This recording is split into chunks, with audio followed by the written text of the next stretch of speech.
Hey, it's me, Vicky Marie, and good morning, good afternoon, or good evening, wherever you are in this crazy world we're living in. Now, I want to give a little bit of a warning before I start.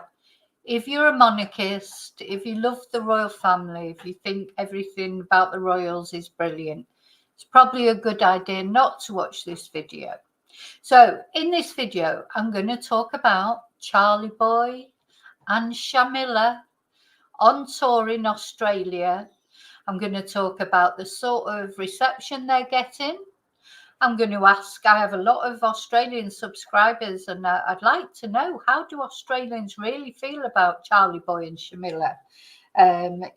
Do the Australia in general want a republic, or do they want to stay as subjects of Charlie Boy and Shamilla? The other thing we're going to look at in this video is we're going to look at a nicer tour that happened when Charlie Boy went to Australia many years ago with his then wife, Diana. And we're going to have a look at that as well. Okay, so without any further ado, let's chat.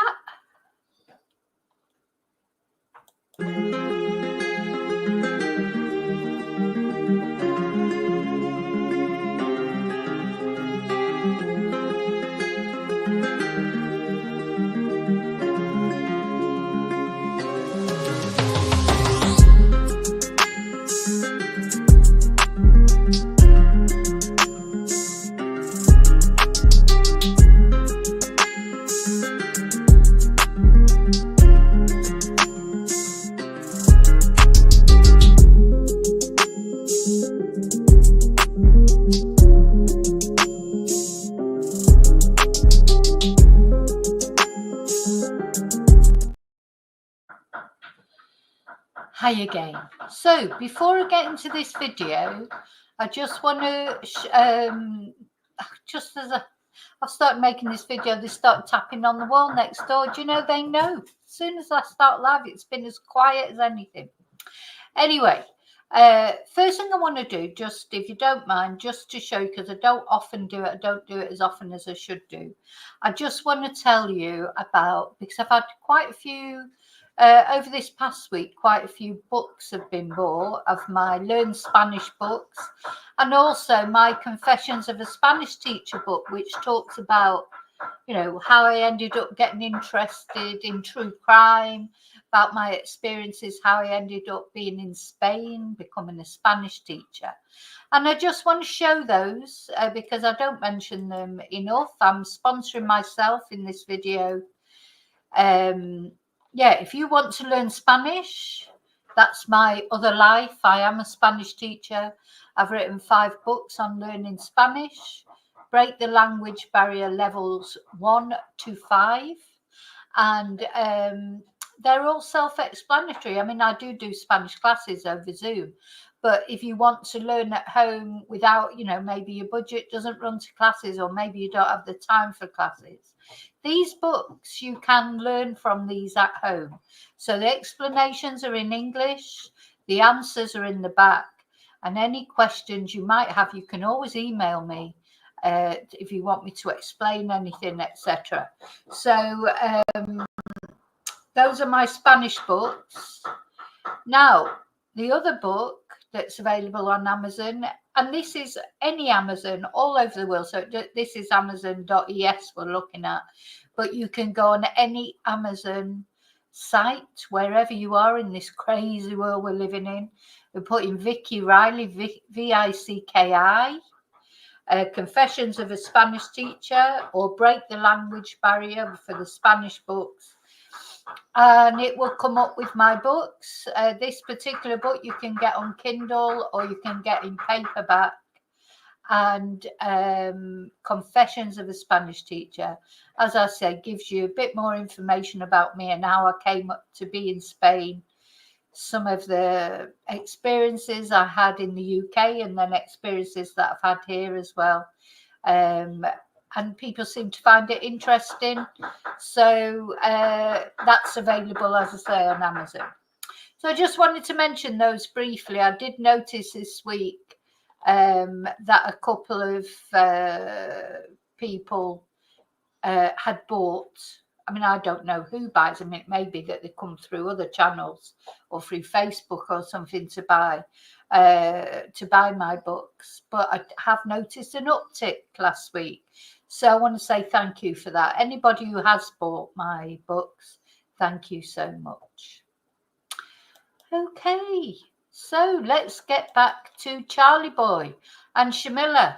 So as I say, if you're a monarchist, if you love the royal family, if you love Charlie Boy, if you love Shamilla, this won't be the video for you. Now, I don't want to upset anybody. I mean, anyone who does love the royal family, you're welcome to leave comments and say, oh no, you think they're great, that's fine.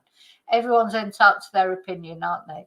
But I have, I am a Republican. I would love to see the end of the royal family, and especially since the Queen died, I just don't see the point of it, to be honest. And I don't believe in people just being revered just because of where they happen to be, plopped out, born into the royal family. They haven't. I like it when people make something of themselves despite the odds, not when someone's just given everything on a plate from the minute they're born. The other thing is, I don't think that Charlie Boy is a particularly nice person. If you in his King's speech in last Christmas, he told us all to live simply. This is the guy, that had these two new thrones made for his coronation. He's got a golden carriage that he travels around with. He's got houses all over the world, a lot of which you probably don't even know about. Certainly there's some that I didn't know about until I had a student from Romania who was telling me about the house he's got there in Romania and how he goes there often on holiday. He telling everybody to live simply while he lives the way he does is just terrible, in my opinion. Anyway, also the way that Princess Diana was treated. I come from that generation. She was similar age to me. We all loved her. We thought she was brilliant, and I'll never get over the way she was treated. The very night before his wedding, he was with Shamilla. That's how Diana was treated. Diana was just a young girl, teenage girl, and he was in his 30s. Nowadays, I mean, it's borderline child loving, that, in my eyes. She was used as a broodmare to give children. Shamilla couldn't do that because she'd already been married. Now, probably Charlie Boy was always in love with Shamilla. Well, he should have been strong enough to stick by his principles and married Shamilla anyway, shouldn't he? Instead of putting Princess Diana, just a young girl, through all that torment. So, anyway, that's my opinion about Charlie Boy and the royal family. Just in general, everything about the royal family, it's horrible. All the privilege, all the the honours system, just the whole thing, the way they treat Meghan and Harry. I know a lot of people don't like Meghan or whatever for whatever reason. I just don't get it at all. It's just like this sort of, well, for a start, what's it got to do with anybody else anyway? Anyway, never mind. We won't go into all that. What we're here to look at is to see how Charlie Boy's getting on in Australia. I want to find out from my Australian subscribers if they're, what Australians really think about Charlie Boy and Shamilla.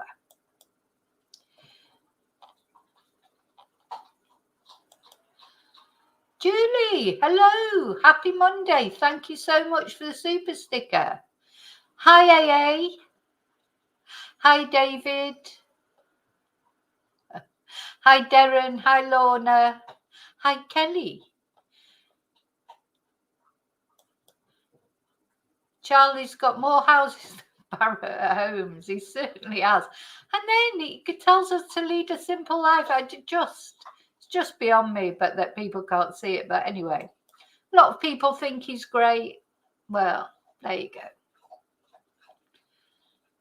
Well, Kelly's in Australia and she didn't even know they were there. Well, it's been a very low-key tour, this one, very low-key. I think it's probably been low-key because, you know, you saying they're mostly liked, but I don't know that they are. Well, they're certainly not as popular as, of course, it used to be. And of course, Charlie Boy, to be fair, he has had cancer and he's been having treatment for cancer.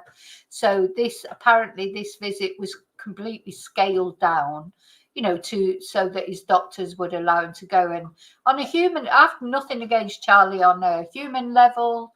I wouldn't wish cancer on anybody. I hope he recovers. One thing you can be sure of is he'll have received the very best treatment that money can buy, unlike most people get. And so, you know, I hope he is fine. I really do hope that on a human level. I'm not talking about him. Well, I don't think he's a very nice person, to be honest. But even then, you know, I wouldn't wish cancer on anybody, and I hope he recovers. But one thing you can be very sure of, he'll have had better treatment than anybody else will ever get for cancer. Anyway. So, yeah. Yeah, I think in years gone by, Kelly, probably, I don't think my parents had any pictures of the royal family in their house, but they are very, you know, they were a typical product of their time. They did think the royal family was great. You know, we had many an argument as I was growing up, because I've always been a little bit, you know, on the sort of bullshit side, if you like. I don't know. Why is it bullshit to not agree with the royal family? It's not, is it? And one of my brother's middle name was Charles. Of course, my name is Victoria. So I think there was quite a bit of adulation for the royal family in my family, certainly years ago. I think even my parents, though, as they got older, that started to die off, you know. So, of course, the royal family have been exposed more now, haven't they? Because with the advent of social media, I mean, all we used to see before was, you know, whatever the media wanted to present us with. And that'd be interesting. Gosh, this YouTube video that's popped up on ITV with memories of Diana and Charles's visit to Australia. It's very interesting to see how we were spoon-fed information years ago in the 80s. You know, we were literally, all we knew was what we were shown.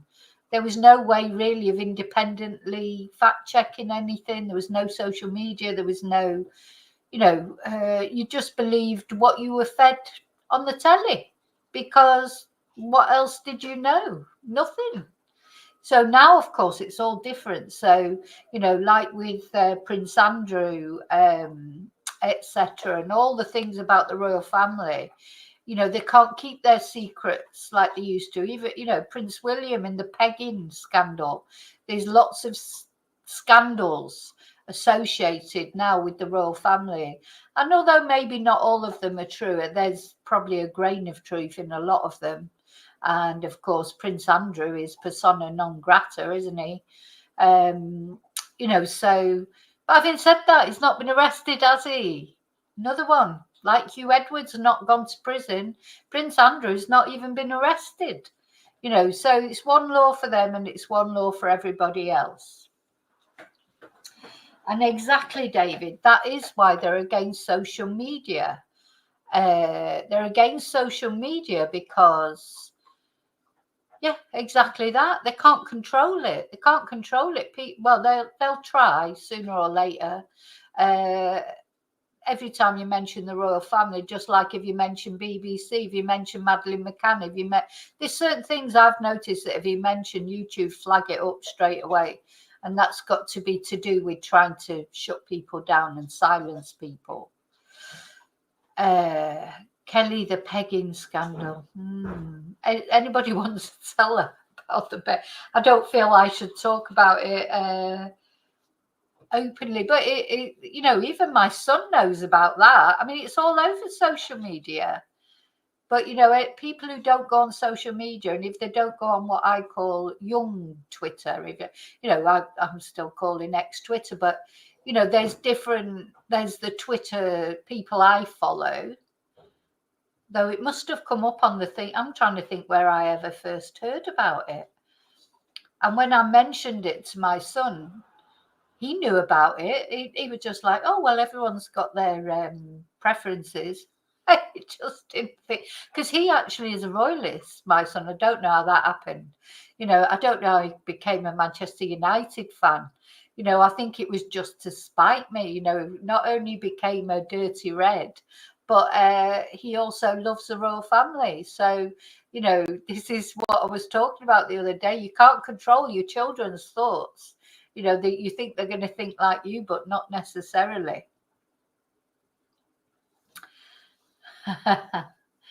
Yeah, it's not for a lady's ears. Yeah, yeah.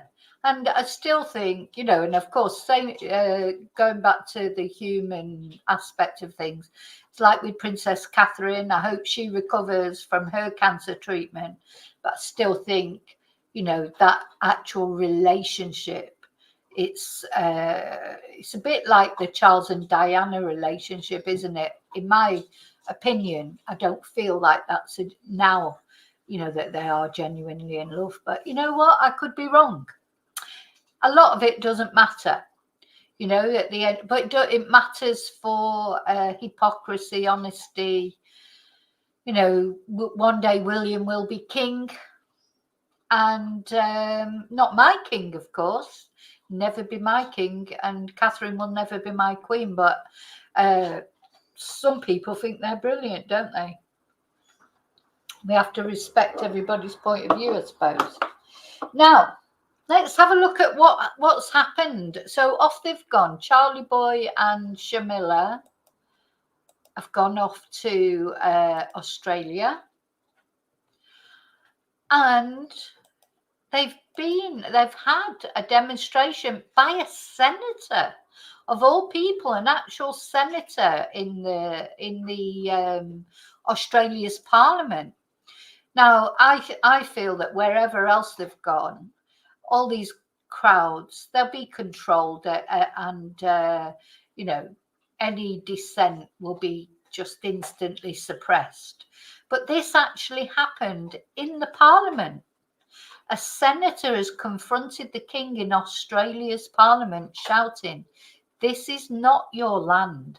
You are not my king." Lydia Thorpe, wearing traditional clothing, strode up the aisle, yelling, "Give us our land back.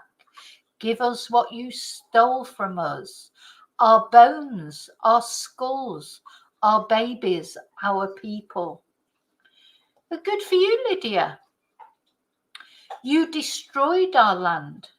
Give us a treaty. This is what she shouted out to him. She also shouted, "You are not our king. You are not sovereign. You have committed genocide against our people."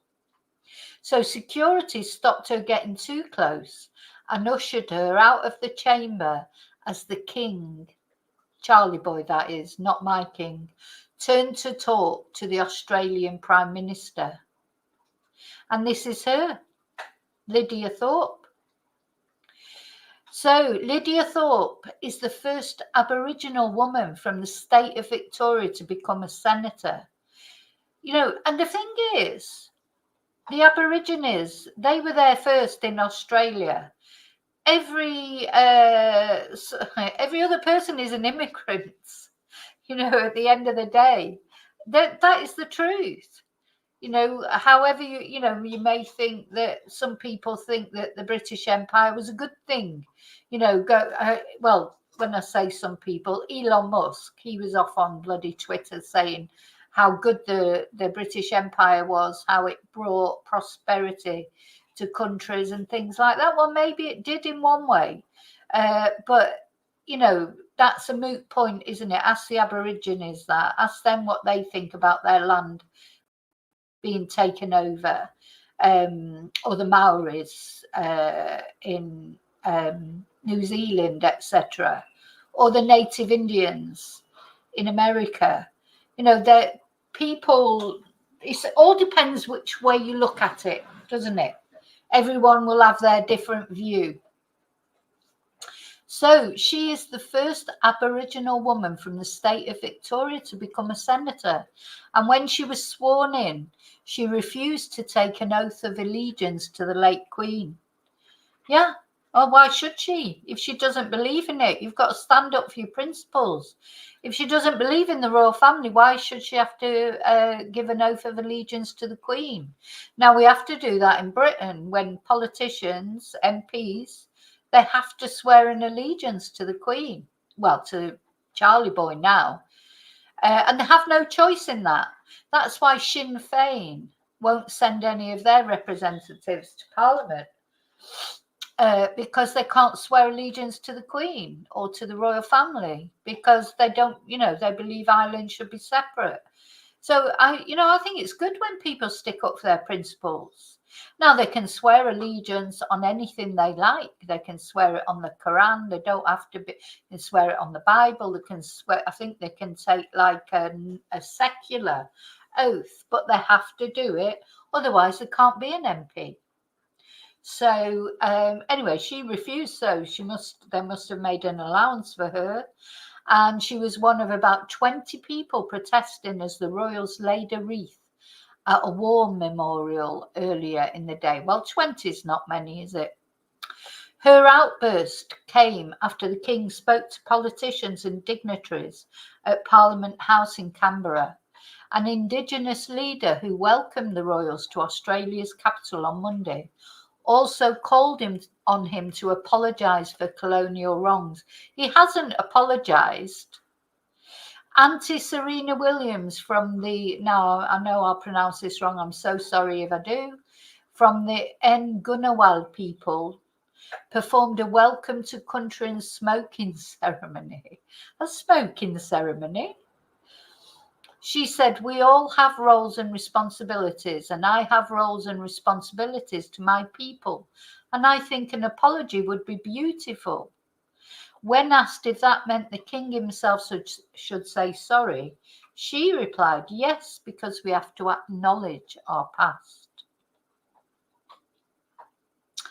Anyway, he didn't. So during his address in Parliament, the King referenced the ceremony by Auntie Serena Williams.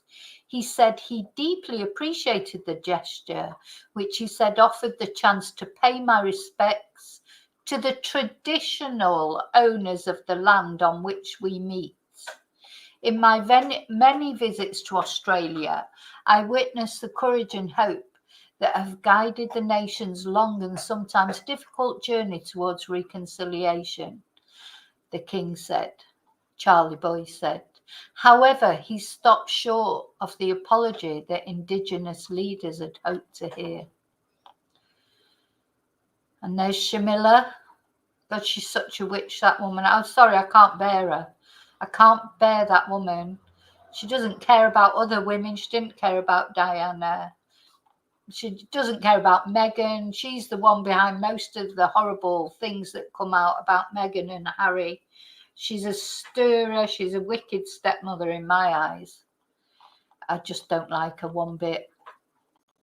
Now, there was a video somewhere.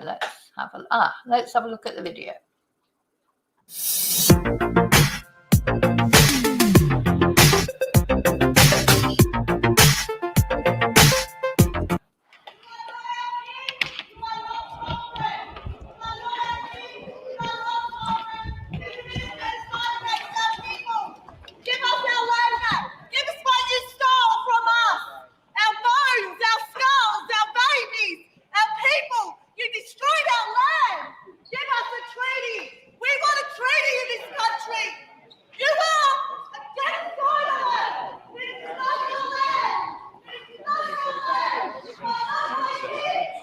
Oh, Camilla thinks it's hilarious.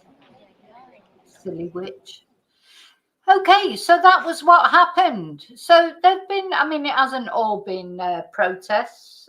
They've been here, there, and everywhere, done bits and pieces. I don't know, been to church, etc. Well,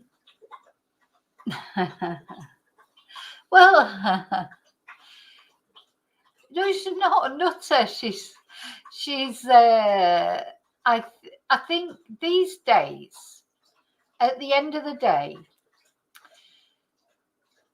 when let's just have a look. So when I have a look, if you watch the coronation, we're living in a modern society now, and watching the way the royal family behave, the way, Charlie Boy said he was going to have a toned back coronation. Bloody hell. Well, if that's toned back, I don't know what a lavish one would be. We're in a different world now. If Britain wants to be taken seriously, look at this.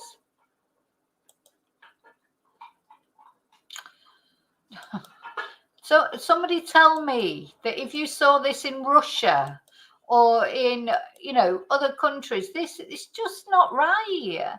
So all stood up on a balcony like they're all better than everybody else. Look at the crowns and the ermine and all that rubbish. It's ridiculous. It looks ridiculous.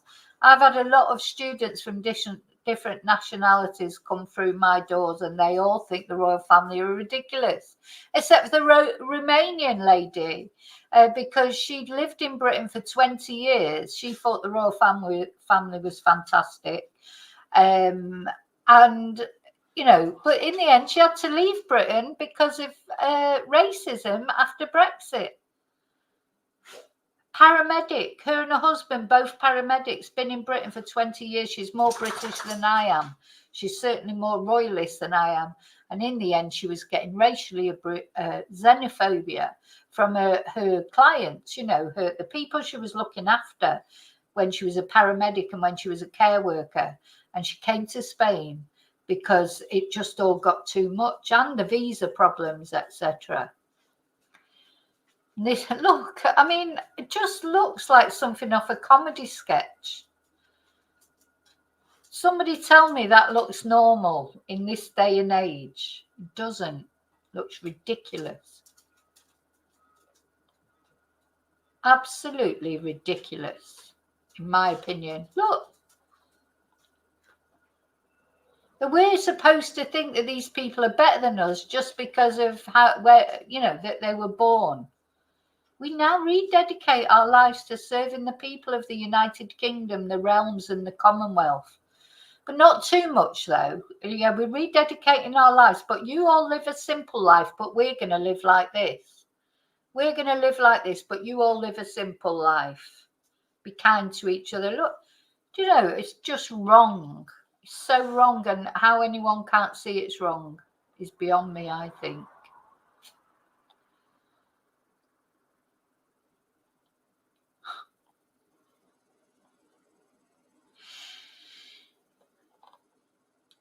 Oh, historic chairs to be reused for the coronation.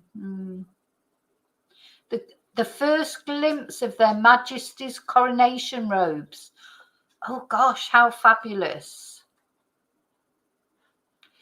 So if you're written out, there may be some of you out there that are very interested in all this, but look, there's the gold carriage that they travel. That's gold. I mean, live a simple life though, hey, live a simple life. Now, I was hoping someone would buy me a gold carriage for Christmas so I could trot around Alicante or wherever. Ridiculous.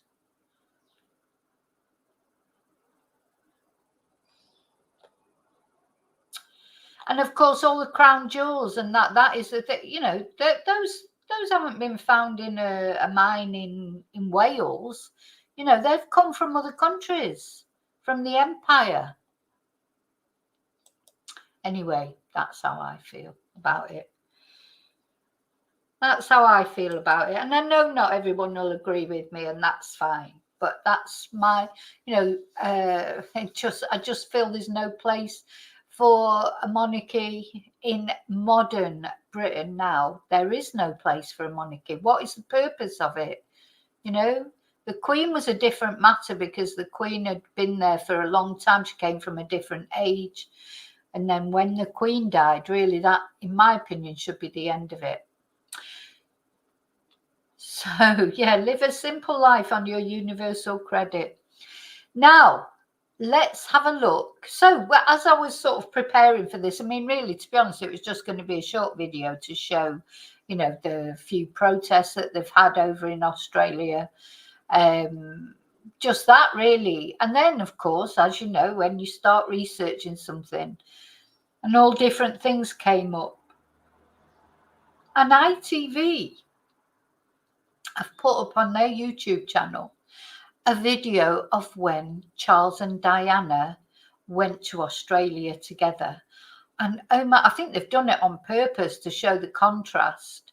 Because, Camilla, I know she's got more popular with people. I think a lot of people may, I'm old, I remember what happened. I remember all of it, which of course culminated in Diana's death. And I remember all of it. Now, there'll be people who don't really remember it, or maybe because they didn't take much notice, or maybe because they're younger and it's like they've forgotten about Diana or whatever. But there's so many people who have not forgotten about Diana. And, it must be a bit galling for Shamilla, really, because she can never walk in Diana's shoes.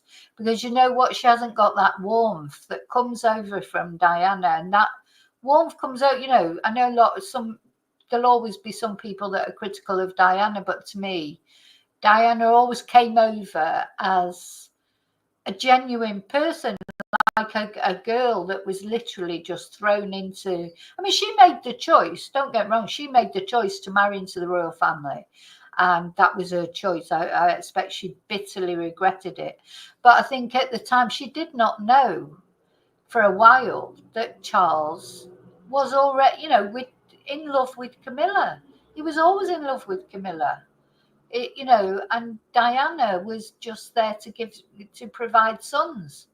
That was it. And because she was respectable, which Shamilla wasn't respectable because she was already married, or, it just couldn't be that Charles, he could have married her, but he didn't put his foot down enough, basically. But yeah, whereas Diana was sort of used, wasn't she? That's the way I look at it. She was used. Charles never loved her. I think there were times when they were together, they did have good times. But really, it was always Shamilla that he was in love with, wasn't it?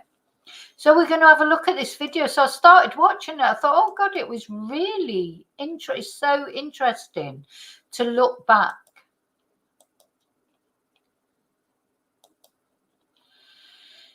So I haven't watched all of it. I just started watching it and I thought, oh, that's going to be interesting. I thought we'll watch it together. And, some people won't be interested in Diana now, but I will, when I watched this, I thought, God, it just reminded me of a simpler time, or, it just was a different time, wasn't it? And of course, I was younger then. And I identified a lot with Diana because I think we were similar ages. I remember as clear as anything the day she married him. And then all the things that happened after that. And I remember as clear as day the day she died, because I was here in Spain. It was the year, it was 97, wasn't it? Yeah, it was the year after I came to Spain. And I'd gone out for a coffee in the morning with my son, who was a baby at the time, pushing him in his pushchair. And as I was sat at the bar, the telly was on and I could see this rolling news, because I didn't have any news then. I didn't even have a telly. And I just couldn't believe it. Sky News was on the telly and it was saying about Diana dying in the accident. And I remember the funeral. We went to watch it at a friend's house. We all watched it together. I'm sure all of you remember that. And even And I don't know if a lot of people remember the backlash, even against the Queen. My son's father, I remember speaking to him on the phone. He lives in London. And even he, and he is a royalist, was really going on about the Queen, that, you know, that the Queen had not showed enough emotion. The Queen, and that's unusual for the Queen to get criticism, isn't it? She never got criticism, really, even from people who didn't believe in the royal family like me. It's unusual to criticise the Queen. She always had a lot of respect, and she was criticised terribly because of her attitude about the whole thing. So, yeah, I'm sure you all remember it. That really it would have been far easier.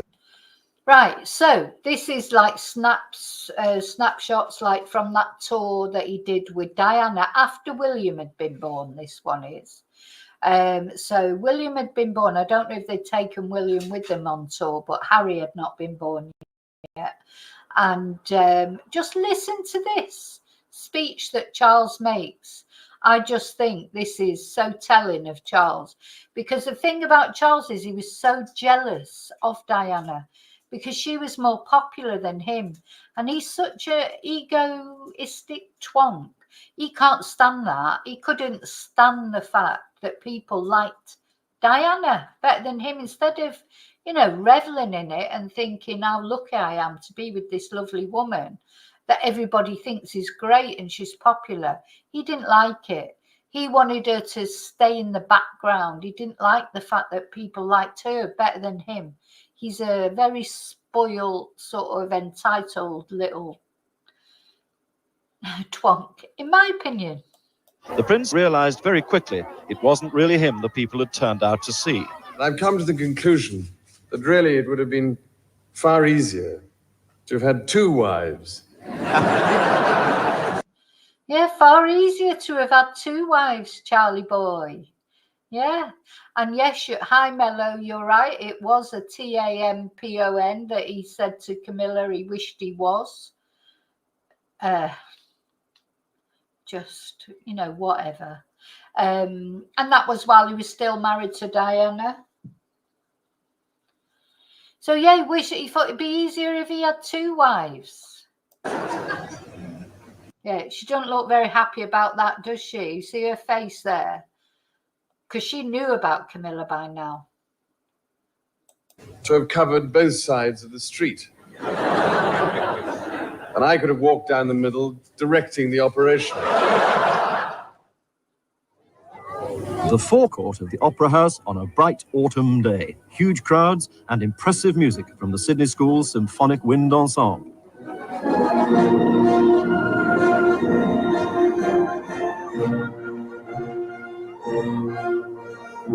They do have to sit through a lot of boring things, don't they? I must admit. But, you know, but only every now and again.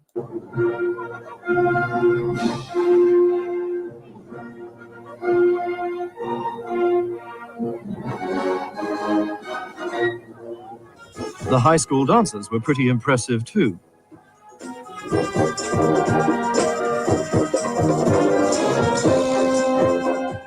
Though the prince found them a shade embarrassing. So I wonder why he said that? The prince found them a shade embarrassing. What does he mean by that? Why did he find them embarrassing? And the princess's expression was rather harder to read. Afterwards, the great crowd sang the national song, Advance Australia Fair. The princess knew some of the words. Her husband, like many Australians, needed prompting from the programme. What is that? The national anthem of Australia, Australia Fair? I presume it is. You'd think he would have learnt it, really, knowing that he was going to have to sing it. I'm sure Diana didn't know the words before, but it's just polite, isn't it, to learn it?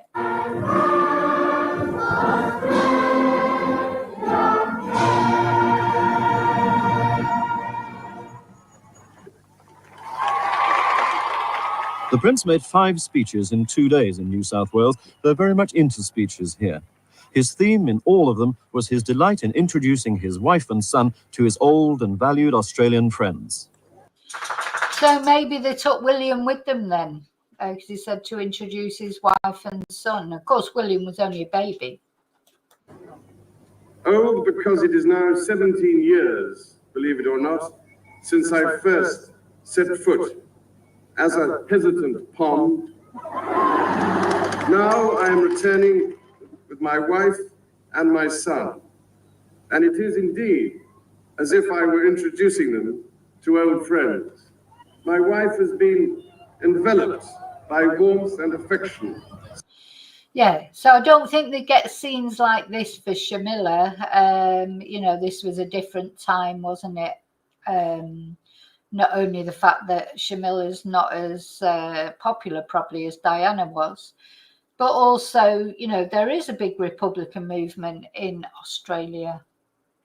Since arriving in the red heart of this great continent, and now she is experiencing the sort of welcome that this famous city can bestow on its visitors.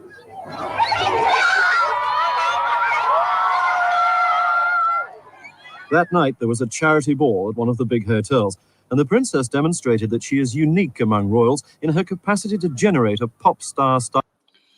You know what? She just always looked so beautiful, didn't she, Diana? I mean, she just did. I know Camilla's a different age group now, and you know she tries her best, but Diana, she just shone everywhere she went. And I mean, you know, I know looks are something, you know, you just, but to me, her goodness, I'm not saying she's a perfect person. I'm sure she wasn't. You know, none of us are, but there's something about Diana, a lot of good that shines out of her, you know, and it always makes me emotional to see her. Even now, it's strange, isn't it, really? But odd, but I just can't help it. And this dress she's got on here, it's beautiful. Welcome.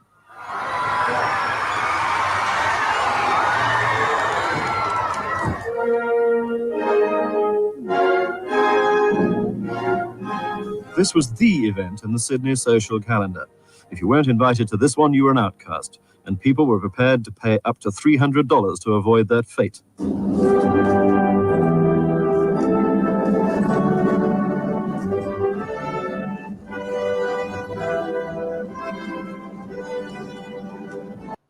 We definitely need a new national anthem, I think, that, you know, like at the football and things like that. We need an anthem that is about Britain, not about the royal family and God Save Our King.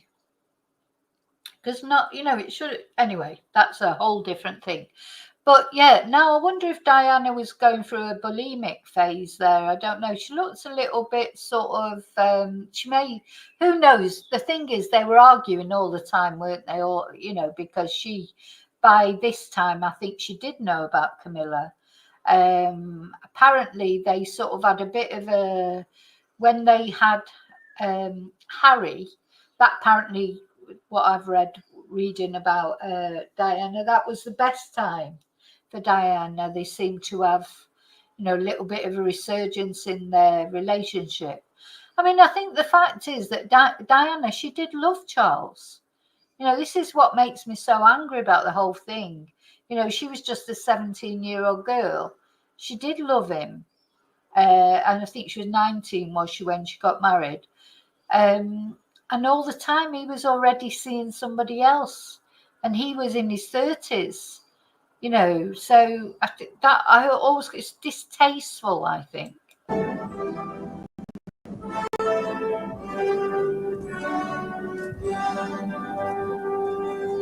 Remember, come dancing. So, yeah, so this is, they're dancing, and he really gives it himself lucky to have such a beautiful woman on his arm to try and make him look good. Do you know what I mean? Because he honestly, this man, he should have counted himself lucky. He was so lucky to have Diana, and he just treated her like a brood mare. Determined to have a chat. The princess was embarrassed, but by now the couple were a sitting target.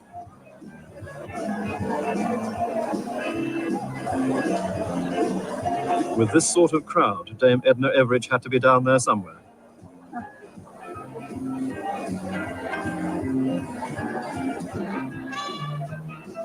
The next day in Newcastle, New South Wales' second city, they once again displayed their private affection in a public place.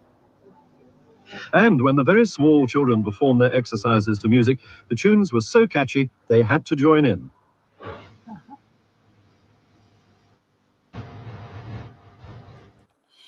Yeah, Diana always showed her humanity, didn't she? Like you say, hugging the AIDS patient, walking across the minefield. She was, so I get emotional every time I talk about her. And I'm not a royalist, you know, but it's just like her humanity, you know, and the way she sort of treated everybody. And children will see that in this video. Children loved her. There's just something about Diana.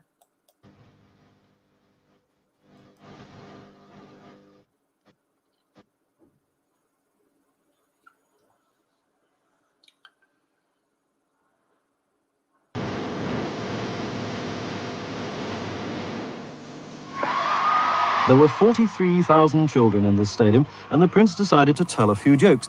Unfortunately, one of them, about bringing up Prince William on warm milk and kangaroo meat, got him into trouble. So much so, he had to put the record straight later. But you won't believe it, but ever since then, we have been deluged with letters, telegrams, and telephone calls saying, how dare you bring up your child on minced kangaroo? So I just wanted to put the record straight that we don't feed him on minced kangaroo. I was attempting a joke. One thing I thought Australians have is a sense of humour, but anyway. God, he's such a pompous prat. I don't know what she ever saw in him. She was a young girl, wasn't she? She was blinded by the fact he was a prince, I suppose. And, you know, because, you know, it's like if he wasn't a prince, really, he's not the sort of, you know, he's not got really much going for him, has he? Not only the way he looks, which looks aren't everything, but he's such a pompous prat. Oh, I bet she wondered later what the hell did she ever see in him. God. In fact, we bring him up on grass and beer.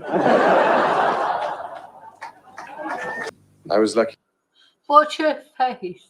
enough to marry her. And we had many... Look at her face then. I know. She's probably thinking about Shamilla there. Oh. So, yeah, she don't look... she's like she can't keep her words. That made me mad afterwards. Because, you know, Charlie doesn't strike me as someone who can take a joke against himself. Do you know what I mean? He's so stuffed full of his own importance. You know, that's what he didn't like. Camilla always takes a step back, doesn't she? She that's why I likes Camilla, because she just, you know, knows her place. And she just wanted to be queen. Shamilla is like Queen Shamilla. Anything to be queen. She sort of, you know, stayed behind the scenes all those years to eventually get her way. She's like the wicked stepmother. Passed on to the lady in waiting, some to a policewoman. By the end of the day, they will find their way to local hospitals. Of course, for the very young, it's all a bit bewildering. So that's what Charlie Boy didn't like, wasn't it? Her popularity. She was so popular, he could not bear it. You've got to attract her attention. They spin you round. You've got to make the delivery. You've got to remember where to run back to. It's not easy. And there are times when it's all just too much. And only a good weep will provide comfort. Mind you, it was quite nice when that princess lady said, agony over. Agony over. Australians are obsessively keen on keeping fit, regardless of age or self-consciousness. Or as the prince's expression has it, what's going on here? They passed on. I'm not that keen on that outfit. I bet he made her wear that. You know, he looks happier, look. He made her wear that outfit because it doesn't show her off. You know, it's not so keen on that. These hats, these sort of boater type hats, I had one of those. They then became into fashion, didn't they? And I remember having one, yeah. But yeah, not so. This outfit is not the best outfit. To one of the showpieces of this suburban Adelaide community centre. Rock climbing, or rather brick climbing, which produced the royal exercise of neck craning. These children playing table tennis are all immigrants from Kampuchea who settled here after the Vietnamese invasion. Their game taught the princess horizontal eye movements, echoed by the prince's vertical eye movements. Wait. The swimming pool here has been specially designed for disabled people, and the princess seemed to be preparing for a racing dive as she talked to them. All this shows that Australians are sports mad. This afternoon, our sporting prince, wearing number 4, played polo for the second time at Warwick Farm, just outside Sydney. The ground was dry and fairly hard. His best chance for a goal came when he swooped from his position at back and hit a first-time shot. It went just wide. The press were at the ready, and they didn't have long to wait. Yeah, she was mellow. She was adored wherever she went because her sincerity shone through, etc. And you know, Charles, he was so stupid, really, because he could have, he should have used that. You know, that could have been such a positive thing if he could have just not been so envious and so jealous of the attention that she got. Why didn't he just let her shine? And he was shining in reflection to her. He just couldn't cope with it. He just could not cope with it. Horrible, horrible. You know, his ego couldn't cope with the fact she was more popular than him. He can't get to it either. And Ballard now with a chance. Can't really get the run of it. Prince Charles just exiting quietly. I wonder if someone could please open the gates of Warwick Farm, because there's going to be a stampede of 2,000 photographers all to rush out. So just be careful you don't get trampled in the dust. At the end, the prince had no doubt why he came off, as he explained in his speech of thanks. And particularly to those who were brave enough to play on my side, which is dangerous enough. Those who gave us a wonderful opposition, knocked me off my horse, the accent on knocked off, and also for those people who think that I just fall off all the time. Things were more successful earlier in the week at Port Pirie in South Australia for a Royal Sports Day.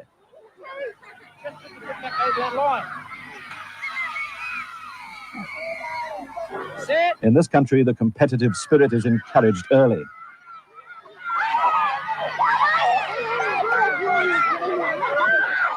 Finally, the prince and princess were here to present the prizes.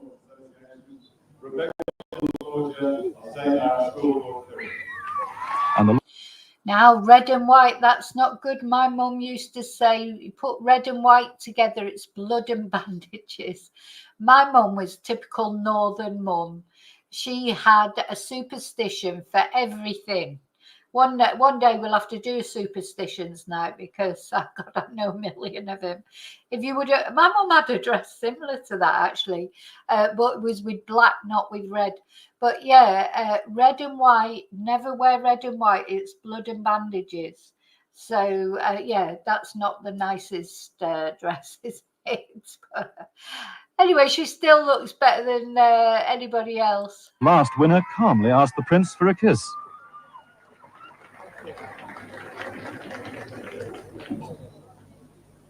The prince first looked startled, then said, "Oh, come on. I don't mind," said the princess. And so it came about. Followed by a handshake to show there were no hard feelings. The couple giggled together about the incident, but a 16-year-old school captain suddenly found she'd become a star. Why would you want to kiss Prince Charles? I mean, come on, why? He said, well. Oh, yeah. Oh, okay. So I looked at Diana and said, well. She said, oh, go on. Oh, well, she didn't have to say go on, she said like that. Oh, no, how did it take you to pluck up the nerve to do that? Oh, well, I was thinking about it and I thought, oh, they won't mind. Had you decided about it today, this morning, yesterday, last week? When? Probably about 1 second before I was going to leave that platform up there. It was very spontaneous. What did they say I thought he afterwards? looked so nice and... Look round here. Your personality. We had been in Adelaide. She got her 5 minutes of fame, didn't she, by asking Prince Charles for a kiss? 10 days earlier, when the Prince and Princess came to see the devastation caused by the bushfires, but there hadn't been time to stop at every village. The crowds had come out onto the road and halted the motorcade on the way to catch a plane. But for them, this wasn't enough, and there was a lot of disappointment. Especially for this little girl left crying by the roadside. Oh. But happy endings are what royal tours are about. And so the same little girl found herself in the town hall bearing gifts of a woolly chicken and flowers. But why give presents? Because I loved her. What did she say when you gave her the flowers? She said, thank you. Did she say thank you, didn't she? Yes.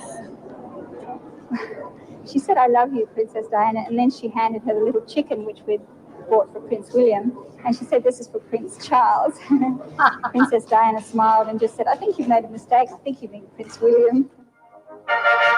Investitures like this one in Perth are rarely seen on television. Indeed, the Buckingham Palace version of this scene has never been filmed. Odd, really, because it is a panoply of monarchy in action, rewarding its subjects. And one of the subjects here... Oh, my God. Rewarding its subjects. The monarchy rewarding its subjects. Oh, my God. Not my King Charlie boy. Definitely not. Here is familiar enough in Britain. Mr. Rodney William Marsh, for service and achievement in Australian cricket. Rod Marsh, terrorizer of England, one of the greatest wicket-keepers of all time. They all seem to use the most peculiar muzak, as if the ceremonial required some sort of sweetening. But it is the ceremonial itself which has an added significance in Australia. The heir to the throne, as representative of the sovereign, is exercising the power of the monarchy in a land beyond the United Kingdom. This infuriates Republicans in Australia. The Prince, lean and fit, is off for a swim, the press trotting in attendance along the Perth beach. The dive-in was a good one. Oh, my God. I hope there's no sharks. So he can't even go for a swimming piece, bless him.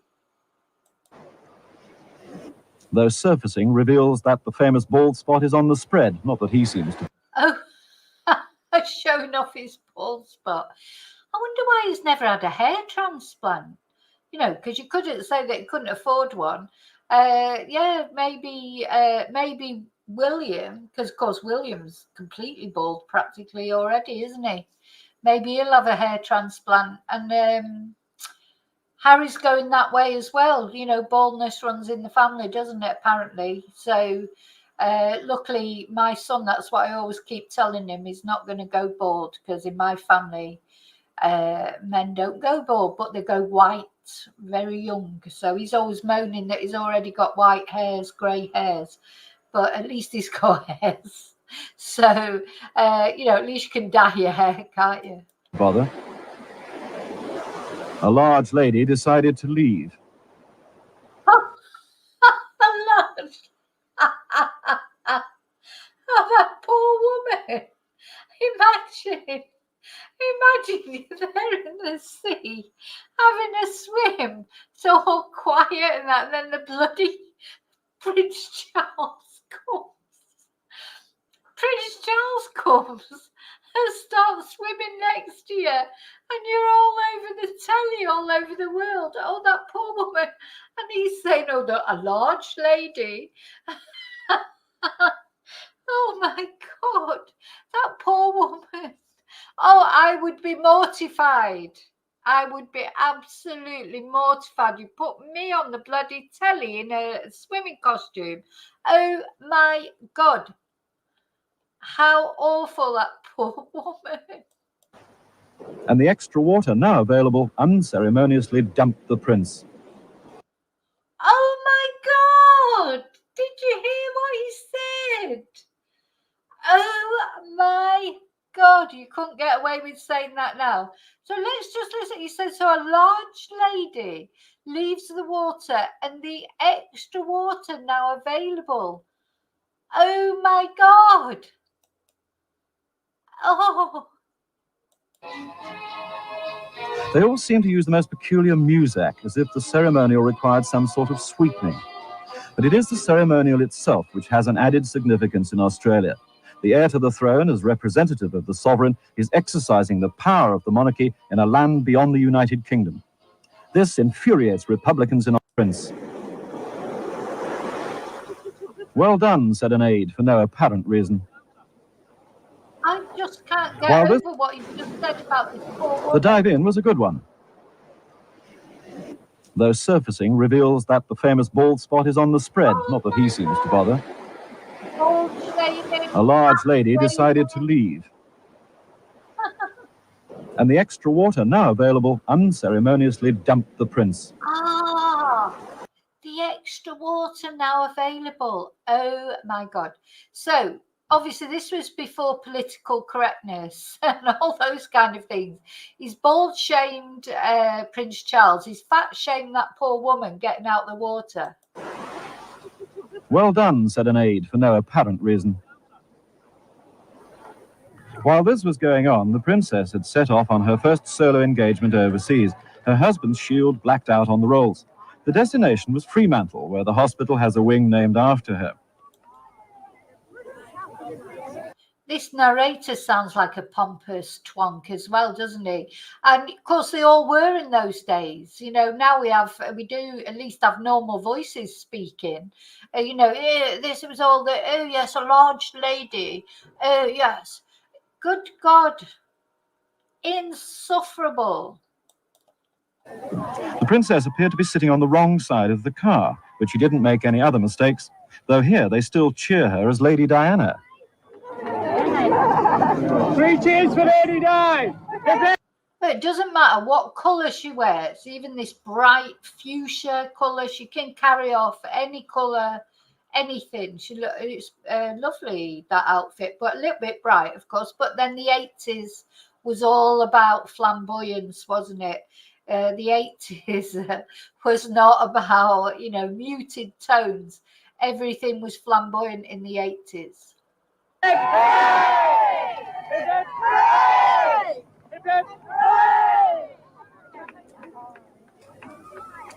And she was rapidly into mass handshaking. A pursuit she continued in Perth when she rejoined her husband. And he it was who had to dissuade her from overdoing it, knowing there was another 100 yards to go yet. This lunchtime walkabout was thought by the palace people to be the best to date. There were 10,000 people held only by a single rope, and that allowed plenty of freedom.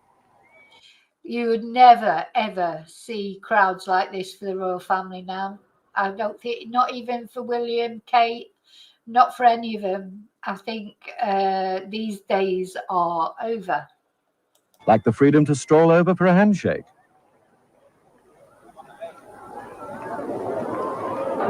Eventually, the princess was a dot of purple in the vast throng.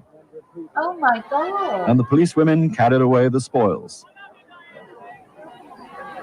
That afternoon, there was a garden party with all Perth society there, displaying hats, more hats, a bit of tie-dyeing,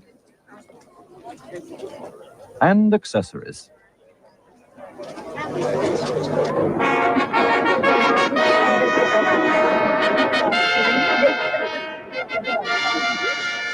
Being permitted this sort of entrance could be said to constitute an unfair advantage. These sort of sailor suit type dresses were so popular at the time. Of course, anything that Diana wore, we all wanted to wear.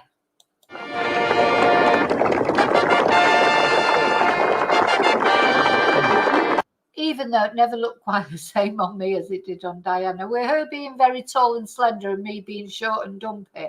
But, you know, we all still wanted to wear whatever she wore. These hats were so popular.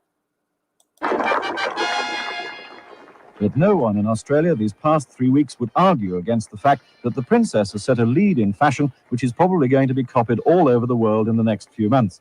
She brought with her a wardrobe officially described as vast, and of the 20 dresses to date, she has worn only 3 things before. There was this pink outfit in Canberra, first seen at Waterloo Station on the honeymoon.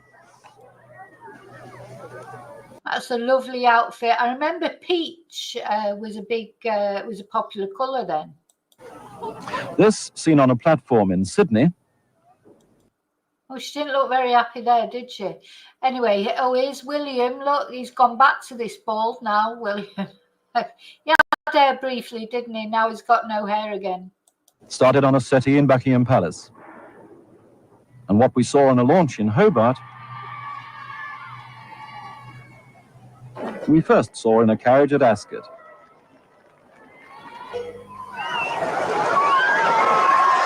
When it rains in Perth, you feel you ought to redefine the meaning of the word. But the children didn't seem to mind as they waited at the airport for the royals to leave for Bunbury, 100 miles to the south. The policeman didn't even seem to notice. Oh, yeah. The reward for sitting it out was a few words from a raincoat and brolly princess. Oh. And she spoke to each damp child.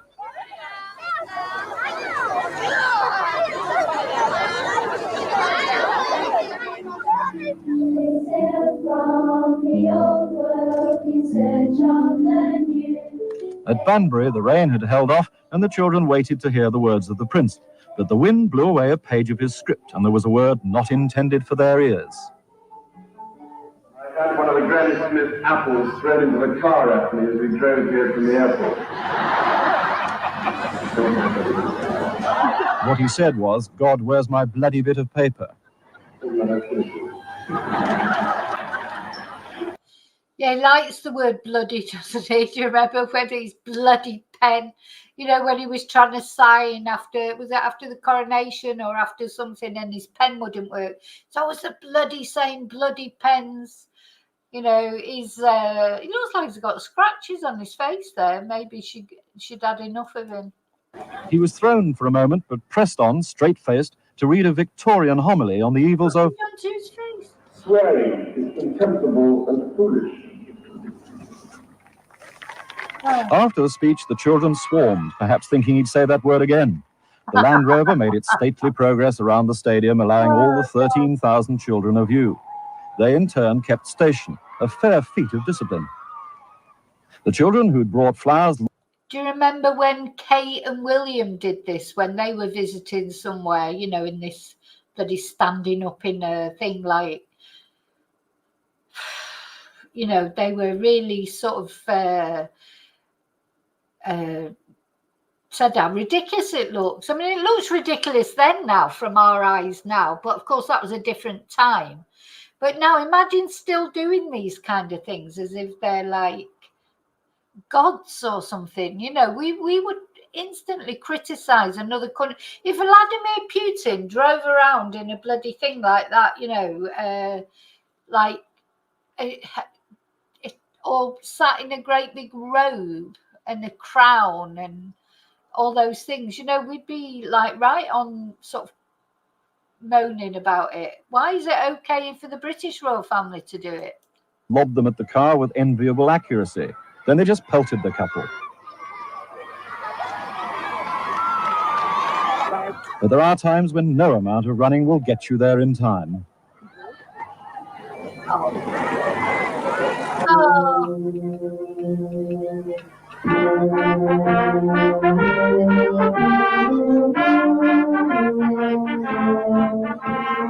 Of course, children have again dominated the week, and even when playing in a perfectly ordinary school band, they've managed to indicate their own individuality.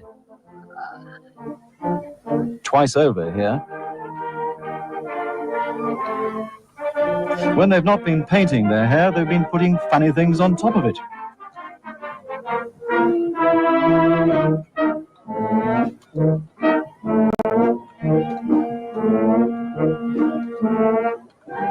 They wore hats of welcome.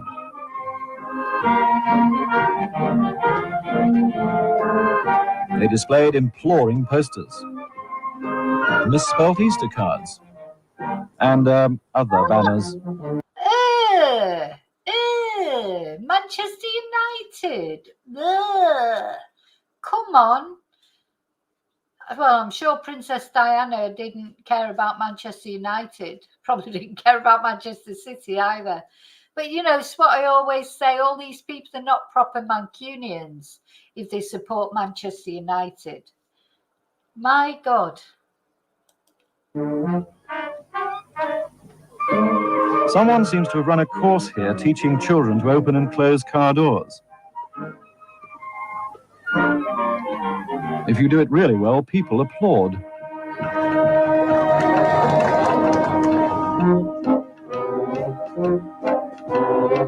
Then there were the gifts, a bush hat with corks for the prince, a bag of peanuts for the princess, A bag of peanuts, an Easter egg for a policewoman,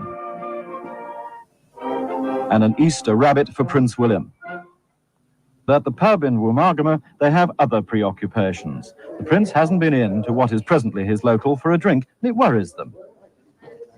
Neither has the prince taken up membership of the club named after one of comedian Paul Hogan's characters.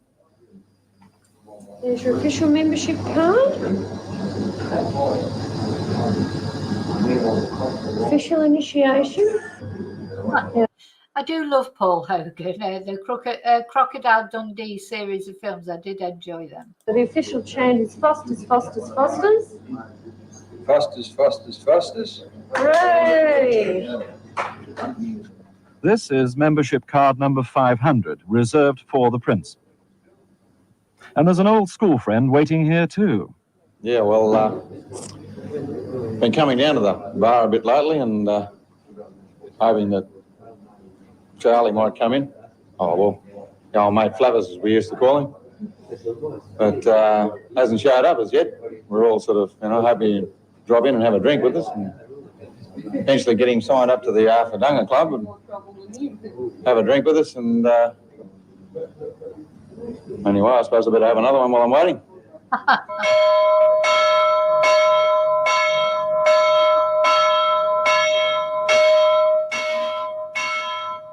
This morning, the couple were at church at St. Paul's Holbrook, a small village near Womargama, where the prince read the lesson. Sunday or not, there was work to do after the service and children to talk to. Outside, they found the tiny population had grown 100-fold, and one solution seemed to be for both to shake as many hands as possible. Next week, the prince and princess go to Queensland and Victoria, and in Melbourne will experience the extraordinary... That's a nice hat she's got on there. I'm just going to fast forward. Oh, I think what I'll do is I put it on a bit quicker because I've got a class soon. So I'll put the playback speed. Let's try that. Might be too fast. A mixture of races which blends together with the English, the Lithuanians, the Jews, the Maltese and the Italians, all producing their own version of Advanced Australia Fare. Queensland Sunshine Coast. The temperature in the high 80s, but it's officially late autumn, so there's no one on the beach. The tall buildings of Brisbane make it hard to remember that the city was founded by convicts rejected by Sydney. In the city this week, 100,000 people turned out for the royal couple. The local military band had never had an audience like this. Most of the people were concentrated in a shopping mall. They left a very narrow walkway for the prince and princess. It wasn't really safe. Oh my God, I mean, so many people. And where, doesn't look brilliant security, does it? But at different times, I suppose. Nowadays, you just couldn't do that, could you? Ladies' bibs were gratefully received. Then a carrier bag for the presents, sensibly checked before use. They were advised to keep moving. And they did so as the crowd pressed even closer. An element of potential chaos was obvious. Police restrained people as best they could, but some individuals tried to break through. For some, the heat and the pressure were too great. There was fainting and there was collapse. Oh, you'd never see this again, these scenes again for the royal family. These are more like scenes for, a pop group or something, or some singer or some famous person, in more of a celebrity. You never see this for royal family again. What had happened was that there were too few police, too few barriers. An open car drive was abandoned as impracticable. They decided to remain on foot all the way to the town hall. But the result was that the biggest walkabout had become the quickest. Gratefully, they reached the town hall steps. Behind them came a tidal river of people. Oh. This crowd made such an impression on the prince that he mentioned it later at an old folks' home when he was asked if he was feeling all right. I made giraffes. It's very nice. I'm sorry, I haven't disturbed your life. And which block did you do? Maybe Reserve myself a place. At a Queensland state reception that evening, he had put the memory behind him and put on his wit with his dinner coat. That's a lovely dress she's got on. As I say, she can carry off any colour, can't she? Doesn't matter what colour she wears, it always looks nice. On this occasion, of course, it's doubly enjoyable as far as I'm concerned to bring my wife with me and to introduce her to all of you and to let her see just what a state Queensland is. Not in what a state, but what a state. Whirling fans, try as they might, cannot disperse the sharp smell of ginger, as we discovered the next day on a tour of Queensland's more exotic agricultural establishments. This is Australia's only ginger factory. Actually, they don't like the stuff much, and most of it goes for export to the Far East. The prince was told that the ginger root can be preserved, crystallized, covered in chocolate, or turned into ginger beer. The princess was drawn into colour coordination. Her dress just happened to match the raw ginger. Next, the nutmobile. I didn't realise that Australia was such a big producer of ginger. I love ginger. Nearly every meal I ever make has ginger in it. Shaped approximately like the local macadamia nut. The prince and princess, faintly embarrassed, travelled in a royal nut. There was some laughter as the nutmobile made its rather ludicrous way downhill, and people said unkind things about rolling hamburgers. Mind you, they are useful as flour bins, though fairly miserable to follow if you're a security man. By the end of the journey, the prince was looking equally miserable. He muttered that once was enough, thank you, and he'd never go in the thing again. He's a miserable dog. The nutmobile did not win the royal seal of approval. The world's largest plastic pineapple was viewed with rather more favour. This was at the Sunshine Plantation, a vast acreage of tropical fruits created by a man who used to run a roadside shack selling pineapples. The annual value of the plantation's produce is now nearly £400 million. A million tourists a year ride behind the converted sugarcane engine as it chugs slowly through the fields of avocado, guava, passion fruit, banana and cane. Now 2 more tourists were added to the tally. And the old engine pulled slowly up the hill and past the duck pond.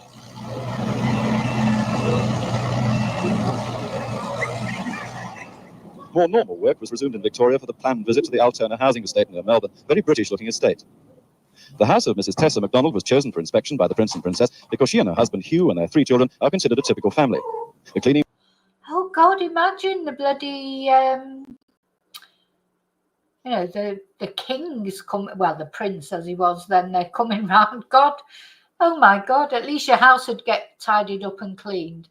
You do more tidying up and cleaning when someone's coming round than any other time, don't you? He went ahead with help from the elder daughter, Kelly, who is 10. Can you work down there, madam? On the day, the sniffer dog was out, posing problems for the McDonald's pets. The cat's out here because it's got the dogs in there.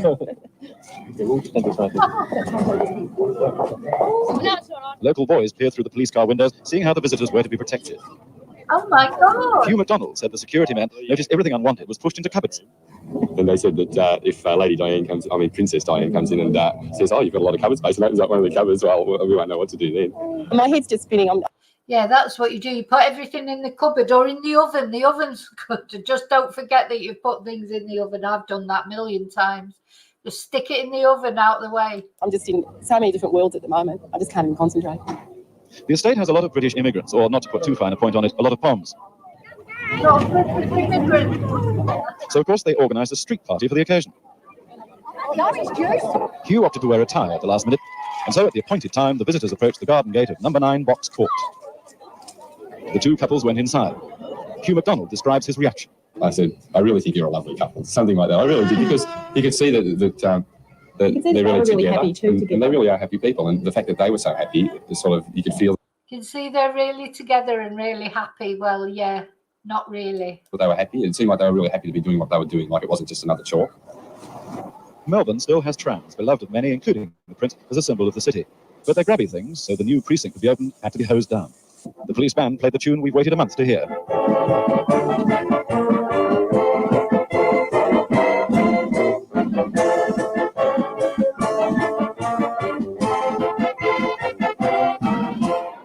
The princess faced her biggest and warmest crowd in Australia.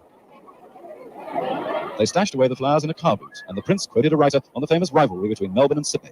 The stereotype, he said, beloved by most Melburnians, is that Sydney is noisy, garish, untidy, pushing, insincere, brash, rather delinquent, and on the whole untrustworthy.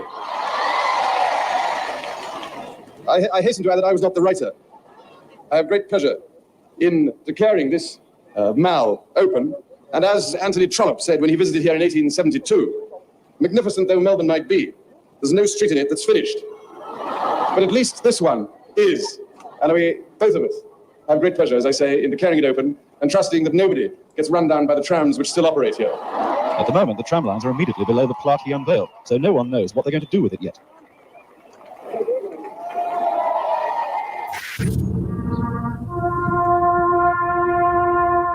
The Cenotaph in Auckland, at sunrise on the day they call Anzac Day.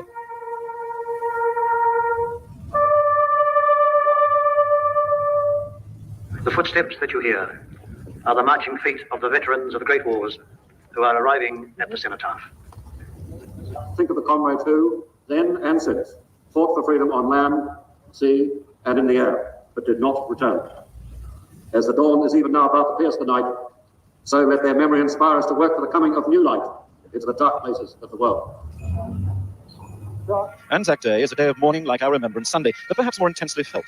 It began by commemorating Gallipoli, the 7-month-long battle in 1915, in which thousands of New Zealanders and Australians were killed.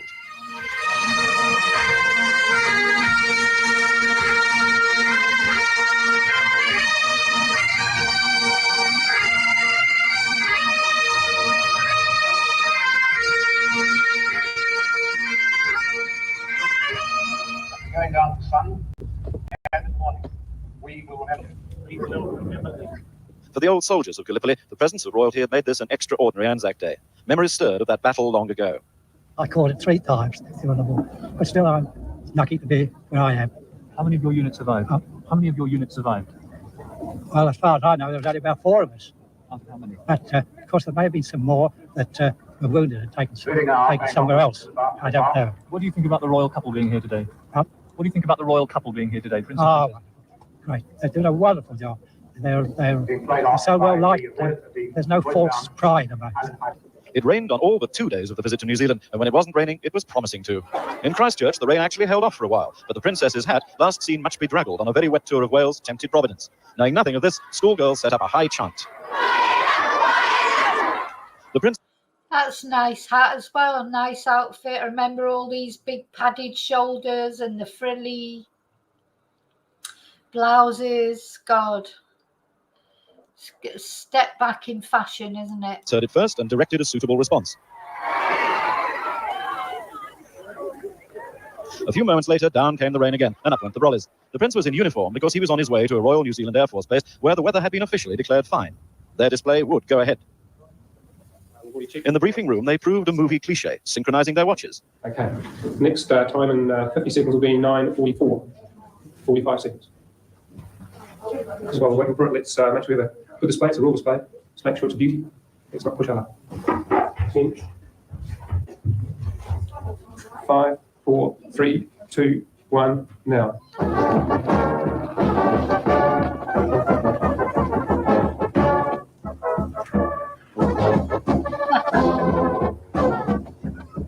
Oh, I don't like it. I really don't like these shows. They always make me really nervous. There's been loads of accidents in Spain from these type of manoeuvres.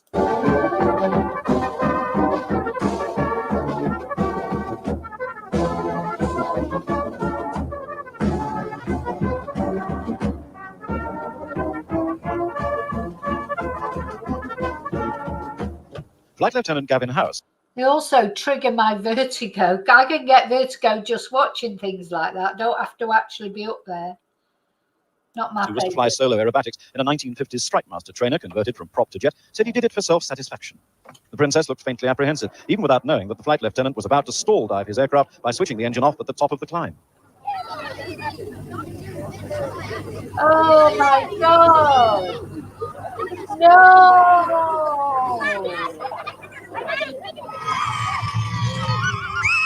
Oh my Before God. a backdrop of treasured museum pieces, the couple talked to Air Force families.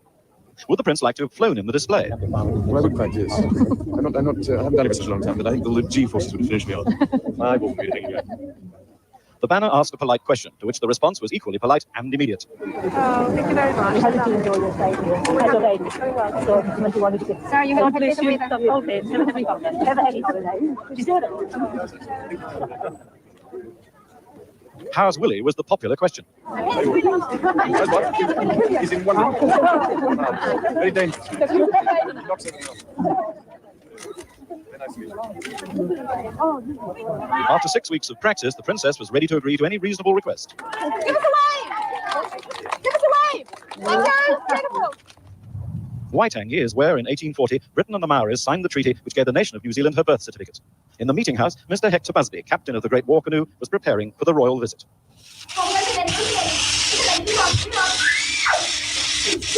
I've got to bring my deodorant.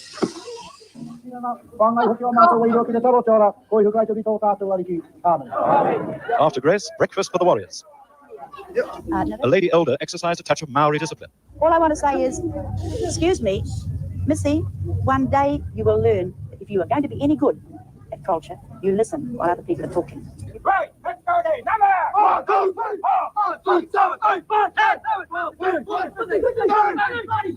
there were difficulties. The tide had stranded the canoe. Oh, now I've got to stop because I've got a class. And I thought the student wasn't coming, but they've just messaged me and said they're on their way. So I've got to finish, sorry. Anyway, you can find this on the YouTube, Charles and Diana in Australia. Now, the ITV have put this up just yesterday. So they've obviously put it up because of the tour that Charles and Shamilla are doing. So anyway, I've got to go. I'm so sorry, but thanks for being here and watching this with me, because I've really enjoyed watching it. I've enjoyed your comments. And yeah, let me know what you think. It's nice to me. It's like going back in time and remembering Diana and that period of time. Anyway, brings back a lot of memories. So I've got to go. So have a good day. I'll see you soon in the next video. And until then, oh, and by the way, thank you. Thank you so much, Julie, for the super sticker. Thank you for everyone for watching. Please subscribe if you're not already subscribed. And don't forget to leave your DNA on the fingerprint button. I'll see you really soon in the next video. And until then, I've got to go and teach some Spanish. So until then, may your God go with you. Bye.